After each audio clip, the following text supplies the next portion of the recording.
in, Alison. Jeff waves at the visitor's chair with a lordly gesture that dislodges his world's best boss mark. An ironical present from Elly that she fears was taken literally. Luckily it's empty. Jeff often misses out on the coffee cup. Elly picks the mug up and puts it back in slightly the wrong place, just for the fun of it. Jeff moves it back. Alison, she says, this must be serious, Geoffrey. It's interesting, says Jeff, and tries a smile. His husband, Bobby, once told him that smiling releases molecules that fight stress, but in truth, Jeff's face is made for tragedy. All the lines point downwards. Am I going through the gate? Asks Elly. If it's tonight, she won't have to go to book club and read conversations with friends.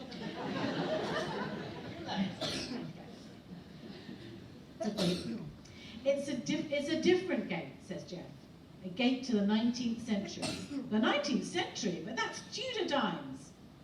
Do you say these things to annoy me, says Jeff. I thought you had a degree in history. I do, said Elly, from Queen Mary's. She waves in the vague direction of the Mile End Road. Then you must know the Tudors were the 16th century, says Jeff. Strictly speaking, the Tudor reign started in the 15th century, with the Battle of Bosworth Fields in 1485, but Elly doesn't think that Jeff is in the mood to be contradicted. My degree was mostly about the Married Women's Property Act, she says. Did you really say that we're going back to Victorian times? Let me explain, says Jeff, settling himself in his chair. Please do, thinks Elly. The first two words are a surprise, though. Isaac Templeton. Who? Elly, who has decided to hear Jeff out in silence, can't resist an exclamation. Isaac Templeton, the Justice Minister.